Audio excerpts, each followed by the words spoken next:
we have completed the fourth module, that is error control coding. So in today's class we will be discussing about the next topic, that is the next module, convolutional encoder. So let us see what is the difference we have with respect to error control coding as well as the convolutional encoder. So where we already discussed that we have two types of codes. So where we have the first type of code, which is called as the block codes, and the second one is the convolutional codes. So now both the type of codes, they are used for error detection as well as for error correction. So where these block codes, they are used for error detection, and your convolutional codes, they are preferred more for error correction.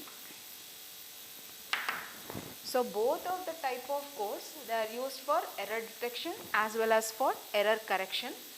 But when we take individually the application wise, so block codes are mainly preferable for the error detection purpose, and the convolutional codes, they are used for error correction purpose.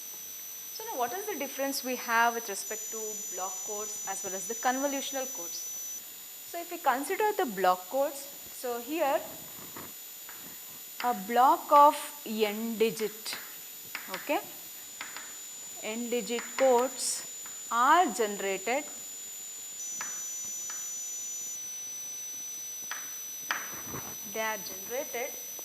by considering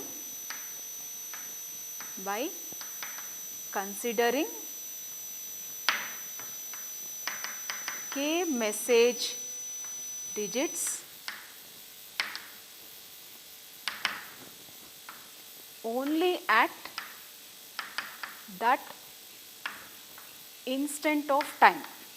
Okay, that means to say that, so the codes which are generated, that means, so from the block codes, whatever the n digit codes we are going to generate by inputting k message digits, so we are considering only the k message digits which are generated only at that particular instant of time.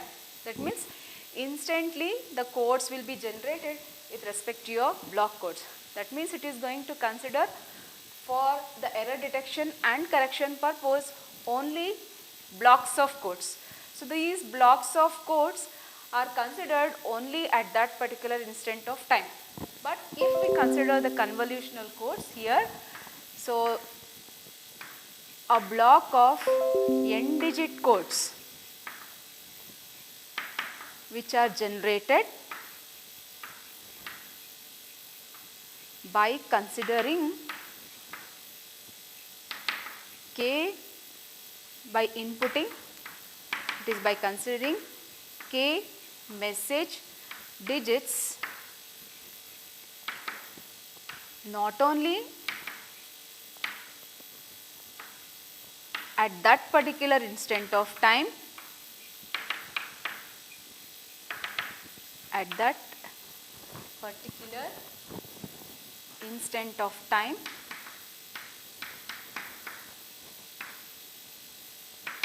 but also on the m-1 preceding digits. Okay. That means we are not generating the codes instantly. That means whatever the codes you are generating instantly, so that depends upon the previous, that is the preceding digits also. That means whatever the digit we have previously, so it depends upon on those digits also. So but in the case of block codes, so we are depending only, or the message digits are generated, that means the codes are generated within that particular instant of time. That means we are not depending upon the previous symbols.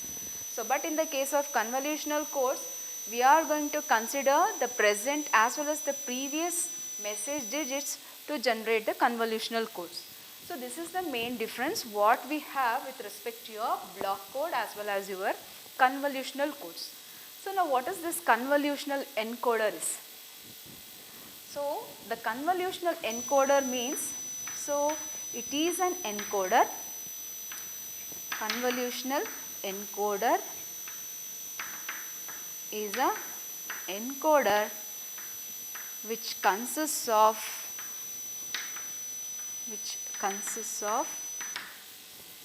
two important terms. So where it consists of, one is called as the rate efficiency,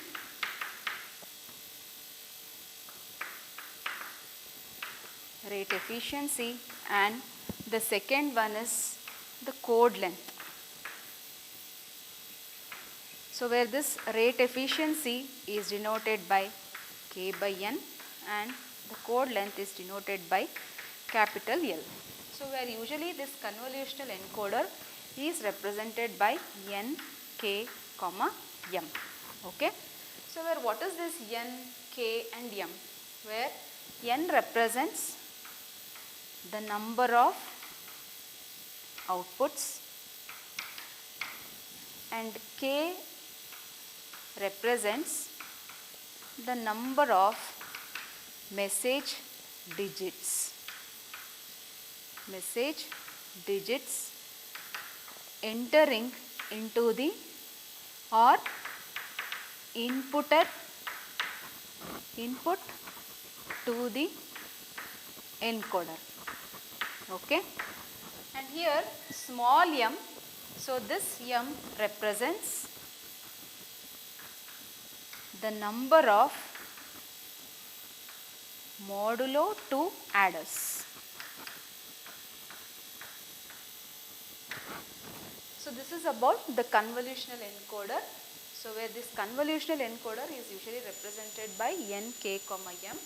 So where n represents the number of outputs and k represents the number of message digits which we are inputting at that particular instant of time to the encoder, and small m represents the number of modulo 2 adders or the shift registers which we are using to construct the convolutional encoder.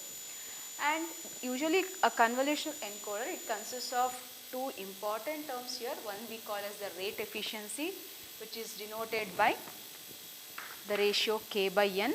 So where k is already told that it is the message digit which is inputted at particular instant of time, and n represents the number of outputs.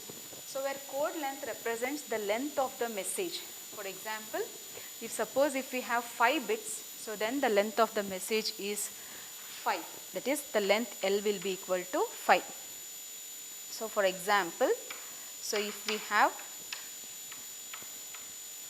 if this is the message digit, so what is the length of this message digit? We have 5 digits, so length will be equal to 5. So this is about the convolutional encoder. So now let us see how we are going to represent the convolutional encoder in a block and how the digits will be transmitted with respect to your convolutional encoder. So we will continue with the convolutional encoder here. So where this is the block representation of the convolutional encoder. So where the input will be k message blocks and it is going to generate n code blocks. Okay. So this is k message blocks and it is going to generate n code blocks. That means the input to your encoder will be k message digits which consists of k message blocks and it consists of nk comma m convolutional encoder, and this is going to generate a code that is n code digits of n code blocks. Okay. That means whatever the n code digits which we are going to generate here, so that doesn't depend only on the particular instant of time, but it also depends upon the preceding symbol. That means it also depends upon m minus 1 message digits. Okay. So where here whatever the preceding digits we are finding, and the message blocks what we are going to generate. So that means always your k should be less than n. Okay. And also we have what we call as the constraint, that is the constraint length, so which is represented as n into m. Constraint length, it is n into m. Okay. So this n into m is, n represents the number of outputs and m represents the number of modulo 2 adders or the shift registers what we are going to use to represent your convolutional encoder. So let us see what is this n, m, k, so with the help of an example. So now let us consider an example here. So where we have an convolutional encoder of n, k, m.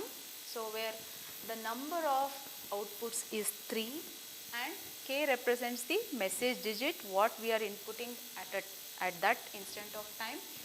So that is 1 digit at a time, and m represents the number of modulo 2 adders as you can see here. So we have how many number of outputs we have? So we have 3 outputs, that is C1, C2 and C3, and we have 3 modulo adders, that is m is equal to 3, and what is the message digit what we are inputting? So this is the message input what we are inputting at an instant of time, that is at a time we are inputting a single digit. So now we have to show, or we have to explain the operation of the encoder, and also we need to obtain what is the output of this encoder. So now let us consider, so this is the message digit which is given. So let us represent this as D1, D2, D3, D4 as well as D5. Okay. So and this is the encoder diagram what they have given. So now, so let us consider at certain instant of time, okay, at t is equal to 0. So at t is equal to 0, what is going to happen? Similarly, at t is equal to 1. So now at t is equal to 0, so let us consider what are the inputs we have with respect to this D1, D2, D3. So initially the contents of all your registers, so these are your registers, that is D1, D2 and D3 registers, and we have 3 modulo adders here. So initially the registers will be in the reset condition, that means all of the inputs to your registers will be 0, 0. So that means initially the content of D1, D2 and D3 will be 0, 0. So now during the instant at t is equal to 0, so let us consider that we are inputting the input, that is message digit, this k is equal to 1. Okay. So at k is equal to 1, that means when you are inputting, so this is at the instant 0. So what is the input we are inputting? So we are providing the input 1. So now what is the content of D1, D2 and D3? So D1 is 1, D2 is 0, D3 is 0. Okay. So now what happens here? So after you input 1, so now let us consider what, when you input D1, that is k is equal to 1, that is the first message bit. So we have the contents of D1, D2 and D3 are 1, 0, 0. So now what are the outputs with respect to this? So now the output, corresponding outputs with respect to this is, so when you input 1, so you are going to get, so this is 1 plus 0 and again this is 0. So you will be getting the output as, output with respect to your C1 as 1. So now with respect to D2, so that means what is the input we have with respect to D2? So previously whatever the input you have with respect to D1, that will be shifted to your D2, that means this will be 0. So this is, so now we need to calculate the output with respect to C2.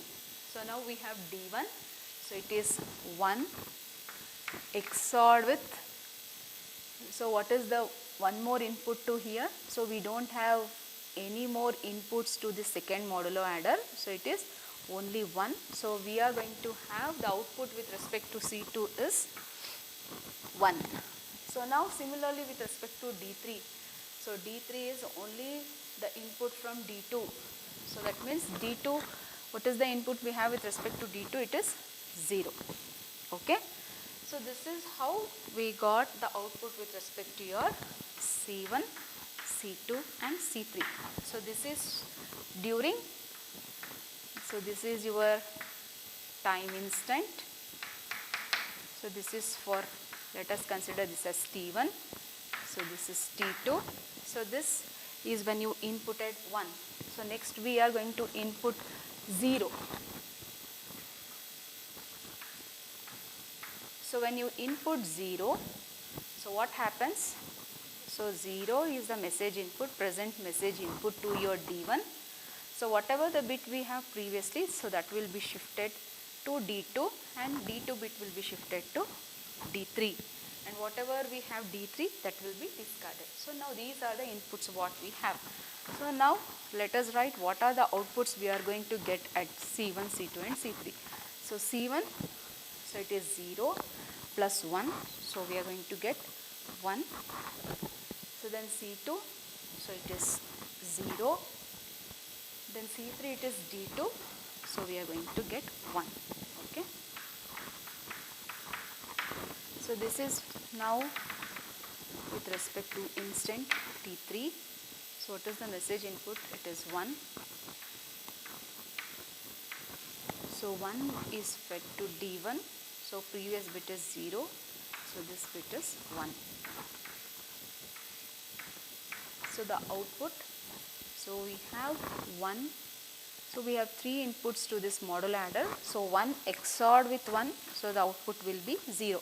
So as you all know, we are performing modulo 2 addition. So it is 1 XOR 1 is 0, as well as 0 XOR with 0 is also 0. 1 XOR with 0 is 1 and 0 XOR with 1 is 1. Okay. So that's why we have considered here it as 0. So next we have 1, then it is D2 output. So it is D2 bit is what? D2 is 0.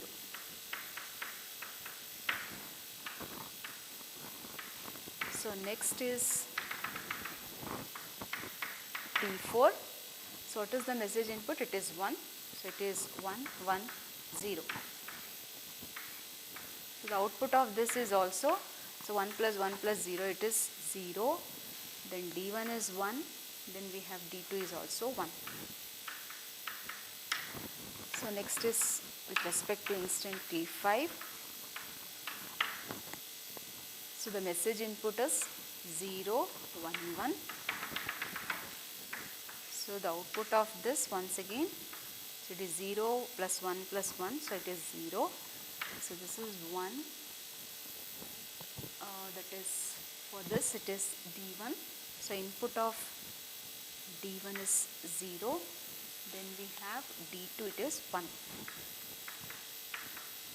Okay. So that means to input this 1, so how many shifts it is going to take, that means to send or to send this input 1. So as you can see here, so 1 is being shifted to this place and then this 1 is shifted in the next instant T3. So 1 is shifted here, that means it takes 9 places or it takes, so that means it is going to consider the preceding instant, that means preceding symbols are also considered here just to propagate or to send this digit 1, okay, message digit 1. So similarly for this 0, it depends upon this instant of time, just from here to here. So similarly next digit, so this continues, that means it is going to consider the previous symbols also for or to generate the succeeding symbols. So now we have T5. So at instant T6, so we don't have any message input, so we will be inputting zeros. So the output of this will be 1, then this is 0 and this is also 0. So then this is T7. So we are inputting 0. So the output is also 0, 0, 0. That means to say that, so we are going to add further zeros until it is once again comes to the reset condition. That means contents of all the registers are once again cleared to 0, 0. So this is how the convolutional encoder is going to perform its operation with the help of the modulo 2 adders as well as with the help of the shift registers. That means mainly for constructing your convolutional encoder, so we are going to use the shift registers as well as the modulo 2 adders. Okay.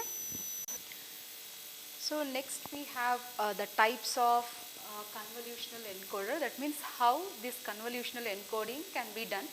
So where we have two main approaches here. So one is called as the time domain approach and another one is the transform domain approach. So whenever we are going to use this time domain approach for calculating the encoder, so we are going to use the impulse responses. Okay.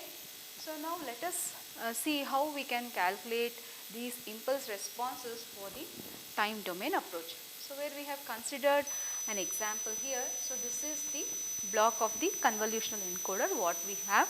So where you can see we have 3 flip-flops, so which are represented as 1, 2 and 3. Similarly we have 2 modulo adders which are represented as C1 and C2.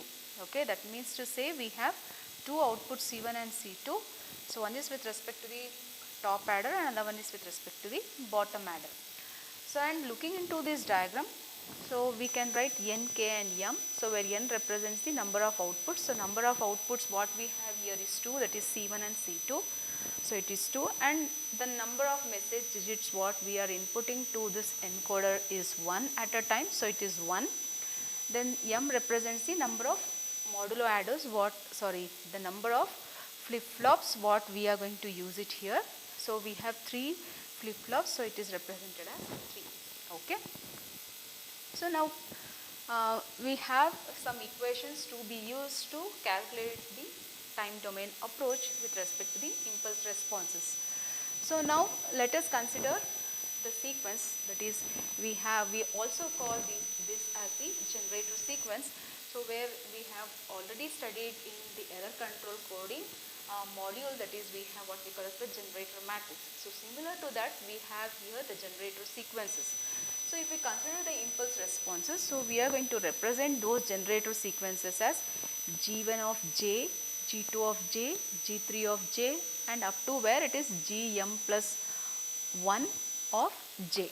Okay. So where these denote the impulse responses, so where we also call them, as I already indicated, they are called as the generator sequences. So now since we have 2 outputs, so we are going to consider to calculate the outputs with respect to your encoder. So we are considering one with respect to the top adder, so it is represented as C1. So that is we already know while calculating with respect to your error control coding. So codes are calculated using this formula, that is C is equal to D into G. So where D represents the message bit, message digits, and G represents the generator sequence or the generator matrix. So here we are not considering the matrix, we are considering the impulse responses. So now here, so this D represents your message digits and G represents the generator sequences what we are considering with respect to the top adder. So these generator sequences what we are considering, so they are going to be different with respect to the top adder as well as with respect to the bottom adder. So now how we are going to calculate totally the codes with respect to your time domain is, so we are going to consider here the discrete convolution, that is from the definition of discrete convolution.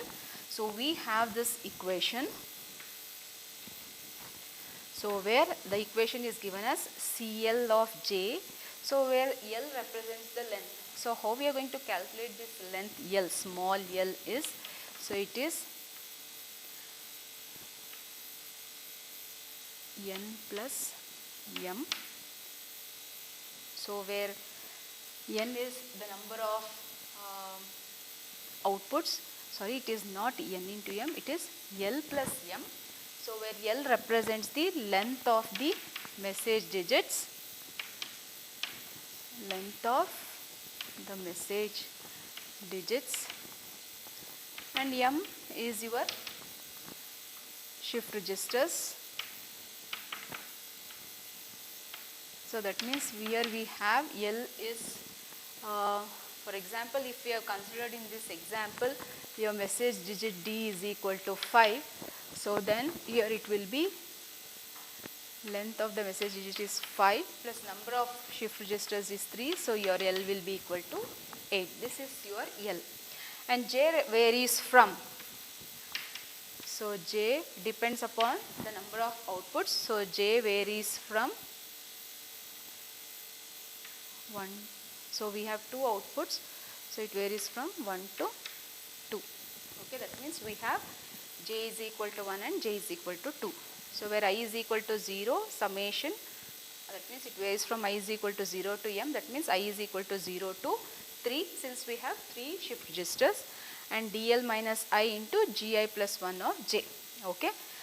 So where dl minus I, so this value of dl minus I is equal to 0 for all L less than or equal to I, that is for negative values we have dl minus I will be equal to 0. Okay. So now looking into these equations, so let us solve or let us simplify how we can generate or how we can find the convolutional codes with respect to this time domain approach. Similarly here, so we need to calculate what are the generator sequences. So how we are going to find the generator sequences here is that, so we are looking into the diagram and we are going to check what are the connections which are provided to your top adder. So if we consider this top adder, so first input, that is first we have the connection from here, that is prior to the flip flop 1. So that means your G1 of J. So this is with respect to G1. So G1 of J is 1. So since we have a connection from this point to your modulo adder, then we don't have the connection from the output of the flip flop 1. So here it will be 0. Similarly, from the output of flip flop 2 we have a connection. So this will be 1, and then from flip flop 3 we have a connection. So it is 1. Okay. So that means, so it is 1, 0, 1 and 1. Okay. So this is with respect to your G1. Similarly, we have G2, which is with respect to your bottom adder. So it is 1. So secondly, we have a connection output from flip flop 1. So that is also 1. Similarly, we have the connection from flip flop 2. So it is also 1. And from flip flop 3 also we have the connection. So we have got the generator sequences for G1 as well as for G2. Okay. So now using these equations, that is this equation. So let us calculate what are the values, different codes for L varying from, what is the L has to vary, that is L has to vary from 0 to 8. That means from I is equal to 0 to m. That means for I for C, that is for L is equal to 1, for L is equal to 2, for L is equal to 3. For how many values you need to find? You have to find 8 C values, that is 8 codes with respect to your generator sequence 1, that is for the top adder. Similarly, we need to find the 8 code bits with respect to your generator sequence, that is G2, that is with respect to your bottom adder. So now after we have this formula, so now let us calculate what are the different C values for the top adder as well as the bottom adder. So where we have considered, so the message input as D is equal to 10111. So as I told, L varies from 1 to 8, that is how we have calculated this L value is L plus m. Okay. So now here, so for L is equal to 1, that means if you substitute in this formula, that is for L is equal to 1 and for J is equal to 1, so it will be C1 of 1. So C1 of 1 is equal to summation of I is equal to 0 to m. That means your I varies from 0 to m is 3. So it varies from I is equal to 0 to 3. Okay. So now you need to substitute the values here. So dl, for L is equal to 1. So what is I? I is equal to 0. So for L is equal to 1, I is equal to 0, it will be d1. So I is equal to 0, so it will be g1 of 1. Okay. So d1 into g1 of 1. So what is d1 into g1 of 1? d1, what is the first bit? We have 1. So g1 of 1 is 1. So it is 1 into 1. So 1 into 1 means it will be 1 plus rest all the values. That means we have the condition that dl minus I is equal to 0 for all L less than or equal to I. So we will get all the values 0. So we will be getting C1 of 1 is equal to 1. So similarly you are going to find all the values for top adder. So similar to how you are going to calculate for the top adder, we are going to calculate the values for your bottom adder also. Okay. So once you are completed with respect to calculating the code bits, so now let us write the output with respect to your C1. So we have 1, 0, 0, 0, 0, 0, 0, 1. So similarly with respect to C2 we have 1, 1, 0, 1, 1, 1, 0, 1. So now the total output of the encoder C is how is found out by combining the outputs of both the C1 and C2, that is with respect to the top adder as well as the bottom adder. So that means the first two bits. So 1 and 1. So we have to write a pair of bits. So next is 0, 1. So it is 0, 0. Next is 0, 1. Next again we have 0, 1, 0, 1, 0, 0, 1, 1. So this is how we are going to find out the output with respect to your time domain approach by using the formula of the discrete convolution. So by considering this formula for discrete convolution, so we are going to find the codes of the convolutional encoder. Before we go for the next type of approach, that is transform domain approach, so we have the similar solution for the previous problem, that is by using a method called as matrix method. So in this method we are going to use the matrix construction and we are going to find out the similar codes what we have constructed here. So now for that we need to know the generator sequence or the generator matrix. So this is a general representation of your generator matrix. So now in order to generate or to construct this generator matrix, we should know what should be the size of the rows as well as the columns. So this is the formula what we are going to use to find the generator matrix or to know the size of the row and column. So L represents the length of the message bits. What is the length of the message bits? What we have considered, it is 5 into N is, we have considered it as 3. So 5, sorry it is 2. So that means we are going to get, so 5 plus 3 is 18 to 2 is 16. So that means the size of your generator matrix is, we have 5 rows and 16 columns. So that is the size of your generator matrix. So how we are going to calculate the codes is C is equal to D into G. So this is the formula what we are going to use. So and we have to use the generator sequences, that is G1 and G2, that is G1 is 1011 and G2 is this one. So now according to that, let us first write what is your generator matrix G. Okay. So where?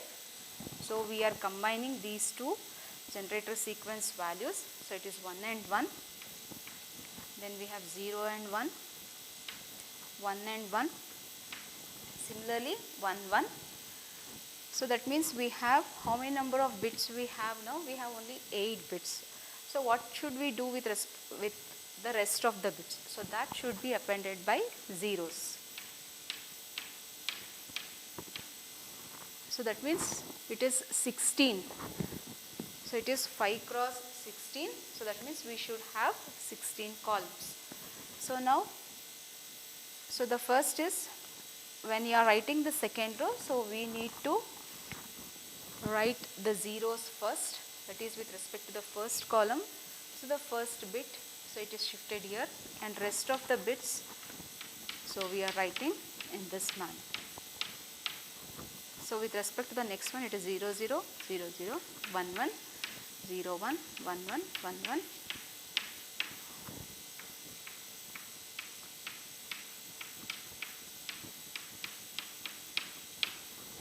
And finally we have 0 0 0 1 1 0 1 1 1 1. So this we have done with the generator matrix. So now finally what we need to do? So we need to find C is equal to D into G. That means to this matrix we need to multiply with your D. So what is D? So it is D is 1 0 1 1. So multiplied by your generator matrix G. So where you need to get the same code words, that is 1 1 0 1 0 0 0 1 0 1 0 1 0 0 1 1. So that means, so you are going to consider 1 with respect to this.